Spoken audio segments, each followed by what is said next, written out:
She's the superhero. The Olympics feel so far away right now. We need to go.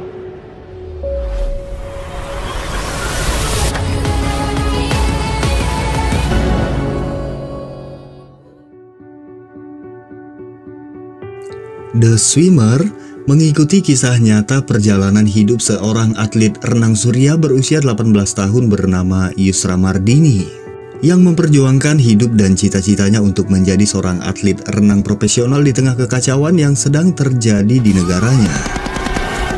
Olimpiade Rio de Janeiro 2016 menjadi olimpiade pertama di dalam sejarah yang diikuti oleh 10 atlet pengungsi terpilih yang akan bersaing di dalam olimpiade untuk mewakili tim pengungsi.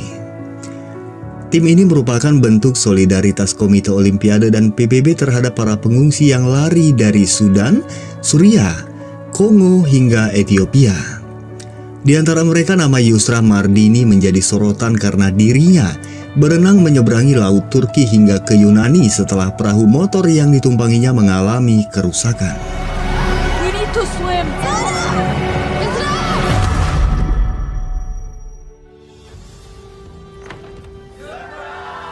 Cerita dimulai mengikuti seorang gadis bernama Yusra dan saudara perempuannya Sarah. Mereka memiliki cita-cita menjadi seorang perenang profesional di tengah konflik yang sedang terjadi di negara mereka. Mereka tinggal bersama kedua orang tua dan satu adik perempuan.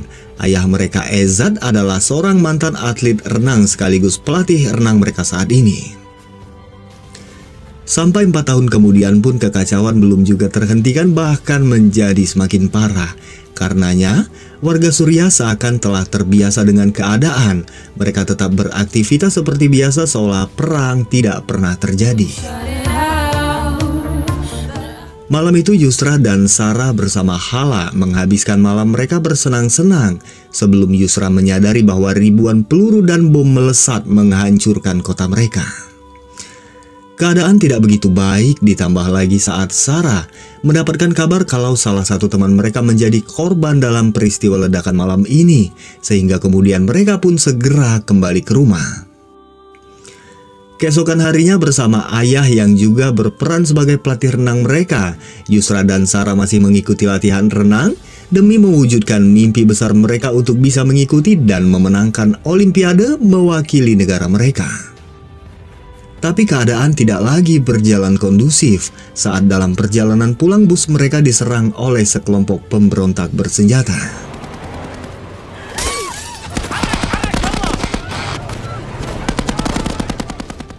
Karena kekacauan inilah Hala, teman mereka itu mengungsi ke Jerman dan mereka pun ingin mengikuti jejak Hala mencari tempat aman sekaligus agar tetap dapat menjalankan latihan dalam persiapan Olimpiade.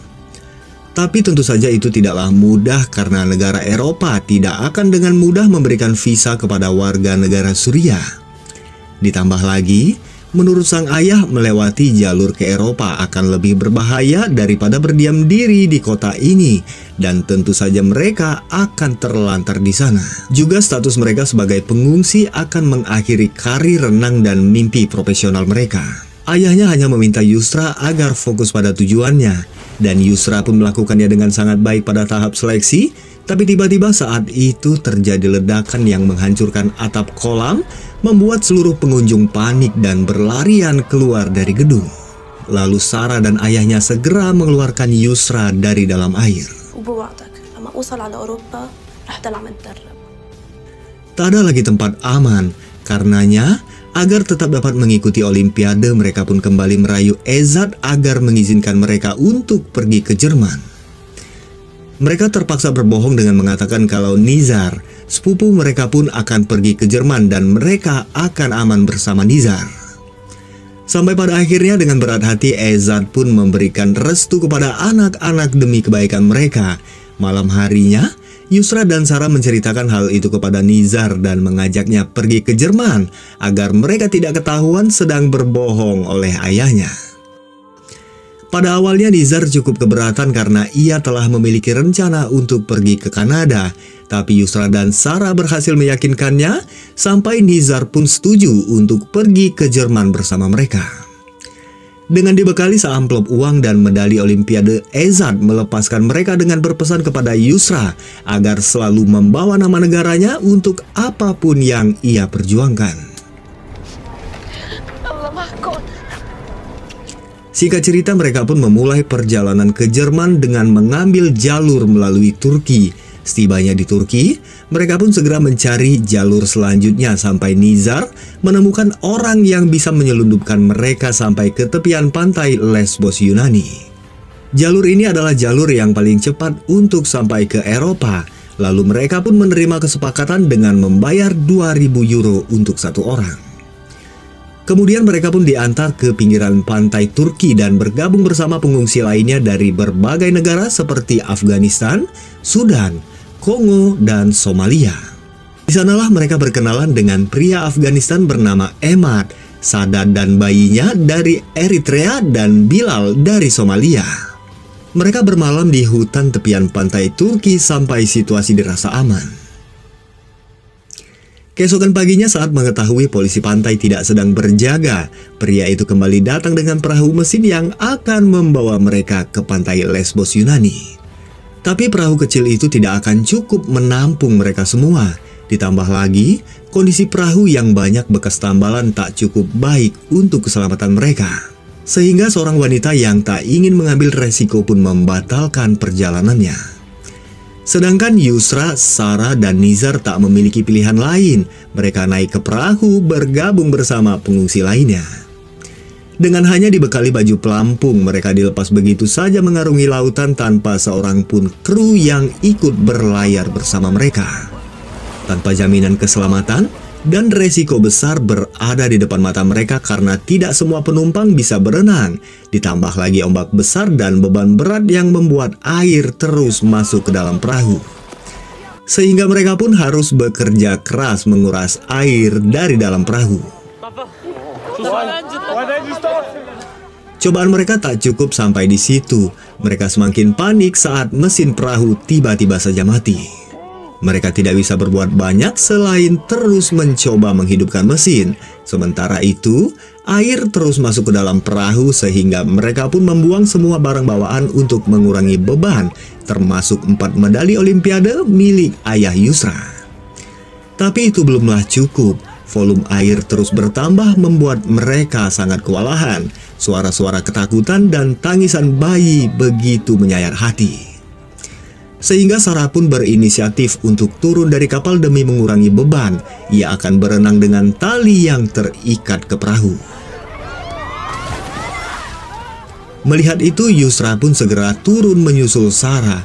Ia tidak akan meninggalkan Sarah seorang diri terapung di lautan. Dalam lelahnya, Yusra mengingat pesan sang ayah untuk tetap fokus pada tujuannya. Yusra memanfaatkan kesempatan ini untuk melatih ketahanan tubuh dengan menganggap lautan sebagai lintasan renangnya. Sekian lama terombang-ambing di lautan, pada akhirnya mesin pun berhasil dinyalakan. Mereka melanjutkan pelayaran, tapi Yusra dan Sarah tetap berada di laut.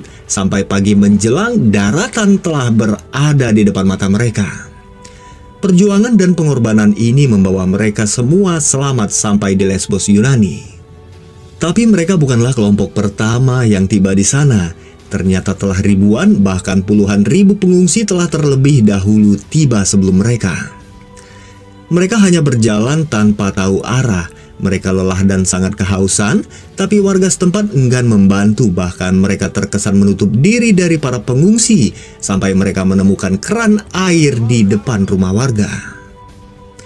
Sejenak mereka beristirahat, tak lupa mereka mengabari sang ibu yang memang telah menunggu kabar dari mereka.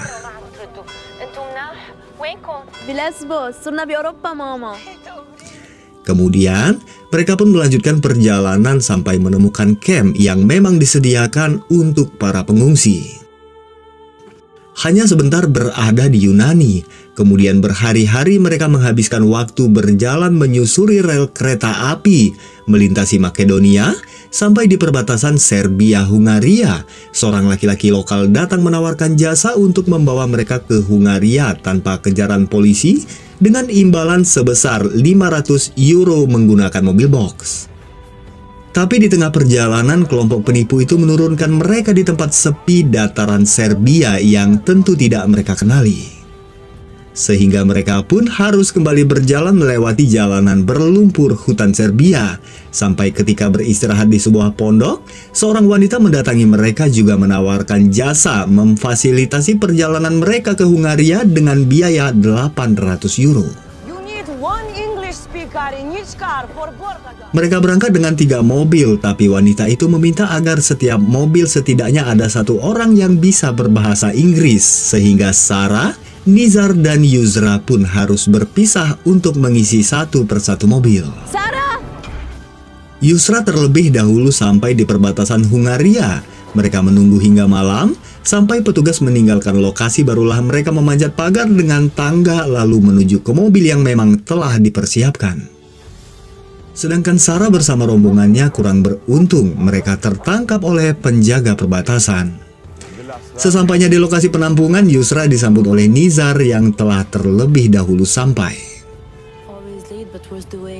Keesokan harinya, Sarah yang baru tiba dengan bahagia segera menemui Yusra yang baru saja terbangun, menceritakan kalau ia tertangkap dan beruntungnya sopir berhasil membujuk petugas hingga ia bisa sampai ke sini. Tapi Yusra yang semalaman khawatir dengan keselamatan Sarah menyalahkan Sarah karena pergi dengan mobil yang berbeda dengannya. Yusra yang ngambek pun pergi mencari tempat sepi untuk menenangkan diri. Tapi seorang laki-laki lokal datang dengan niat jahat. Ia mencoba melecehkan Yusra sampai Sarah datang membantu lalu bersama-sama mereka melawan pria itu. Hingga tak lama kemudian pemilik penampungan pun datang menghentikan pertikaian. Kemudian membawa mereka ke mobil box yang akan mengantarkan mereka sampai ke Jerman. Tapi Yusra yang masih trauma menolak untuk naik. Ia memilih untuk bergabung bersama pengungsi lainnya berjalan kaki menuju ke Jerman. Nizar dan Sarah tidak bisa berbuat banyak. Mereka memahami Yusra dan mengikuti kemauan sang adik. Pada akhirnya setelah sekian lama kebersamaan, mereka pun berpisah dengan Emad, Sada, Bilal, dan yang lainnya. Malam ini Sarah menghabiskan uang yang mereka miliki untuk beristirahat di satu-satunya penginapan yang mereka temukan di kota itu. Ketika pagi, Nizar datang meminta Sarah dan Yusra agar segera berkemas karena Nizar mendapatkan bantuan dari seorang dermawan Austria yang ingin membantu para pengungsi untuk sampai ke Jerman. Setelah melewati perjalanan semalaman, sampailah mereka di kota Berlin. Mereka sangat bahagia dan segera memberikan kabar kepada keluarga.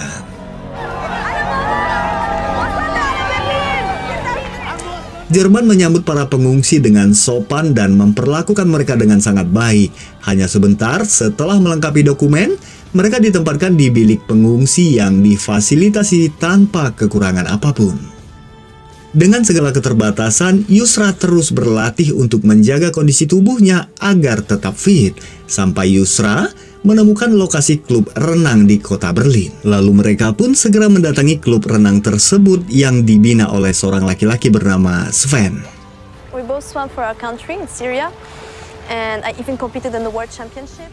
Mereka memperkenalkan diri sebagai perenang nasional Suriah.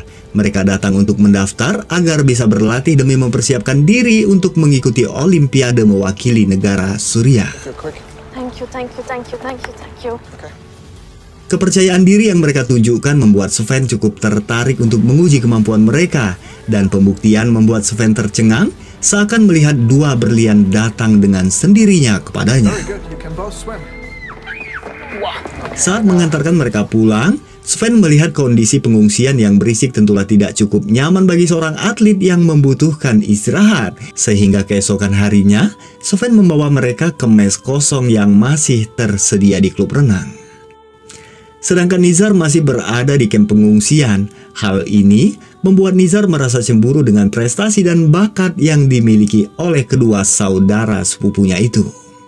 Saat menjalani latihan, Sarah merasakan sakit pada pundaknya sehingga ia pun harus berhenti dan beristirahat. Sedangkan Yusra Di sela waktu, ia kembali menanyakan tentang peluang bagi dirinya untuk bisa mengikuti Olimpiade mewakili negaranya. Sven cukup kesulitan mengatakannya kalau Yusra tidak bisa mewakili Suriah. Dengan kata lain, Yusra tidak akan tampil di Olimpiade Rio kali ini. Sven membesarkan hati Yusra dengan menawarinya kompetisi penting lainnya, tapi tentu saja itu bukanlah tujuan kedatangan Yusra. Ia datang ke Jerman hanyalah untuk Olimpiade membawa nama negaranya. Keesokan harinya, Sarah dan Nizar dikejutkan oleh kedatangan Emad di kamp pengungsian.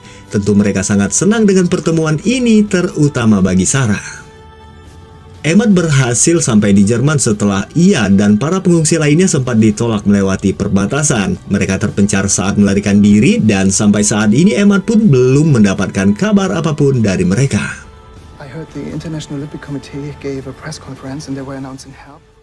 Keesokan harinya dengan bersemangat, Sven menyampaikan kabar gembira kepada Yusra. Ia mengatakan kalau Komite Olimpiade Internasional akan membentuk tim khusus untuk berpartisipasi di Olimpiade Rio mewakili tim pengungsi. Lagi-lagi kabar itu tidak cukup mengembirakan Yusra. Ia tak ingin tampil di Olimpiade karena rasa kasihan, ia ingin tampil karena bakatnya dan membawa nama negaranya. I will be there swimming for my country. Tapi malamnya Sarah berhasil meyakinkan Yusra untuk mengambil satu-satunya kesempatan yang akan membawanya ke Olimpiade. Sehingga Yusra pun berubah pikiran, ia kembali mendatangi Sven menyampaikan kesediaannya untuk tampil membawa nama tim pengungsi cabang renang yang dibina oleh Sven. Sven menerima dengan baik niat Yusra dan kemudian mereka pun memulai latihan.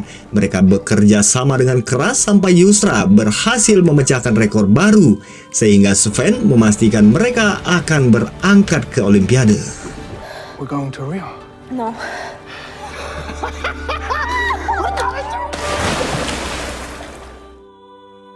Yusra sangat bahagia dan kabar itu pun disambut gembira oleh Sarah dan kedua orang tuanya.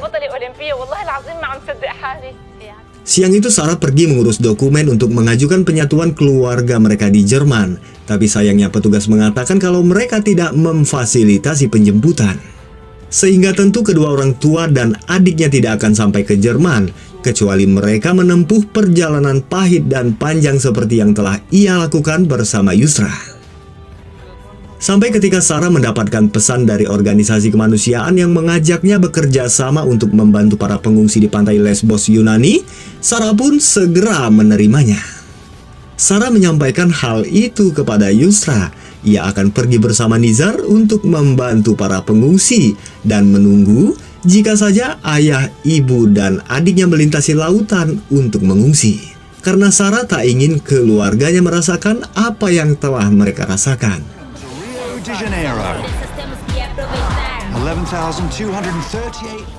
Pada hari yang telah ditentukan, Yusra bersama timnya pergi ke Rio de Janeiro, Brazil. Ia bergabung bersama 11.238 atlet dari 207 negara untuk berpartisipasi di Olimpiade ke-31, sebuah ajang olahraga terbesar di dunia. Ini menakjubkan, Yusra menyadari kalau ini bukanlah lagi mimpi. Ia berada di acara pembukaan sebagai bagian dari pesta olahraga kali ini. Yusra menjadi salah satu peserta yang paling menarik perhatian dengan cerita uniknya berenang menyeberangi lautan dari Turki ke Yunani.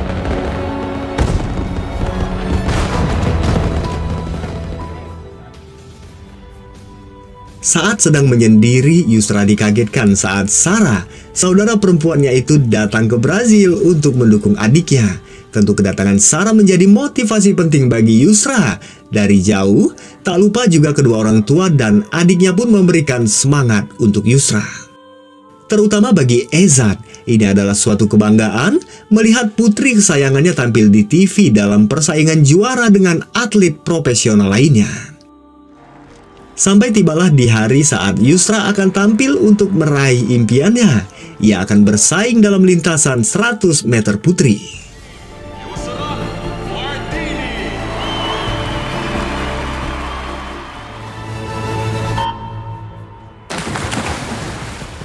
Saat aba-aba diberikan, Yusra melompat dengan jauh. Ia berenang dengan cepat demi sebuah kebanggaan untuk keluarga, sahabat, pelatih, dan demi semua pengungsi yang tewas dalam perjuangan mencari kehidupan. Ketegangan dirasakan oleh Sarah dan Sven sampai Yusra berhasil meraih posisi tercepat dalam perlombaan. Ketegangan itu pun tergantikan oleh tangis haru bahagia dari keduanya dan semua pendukung Yusra.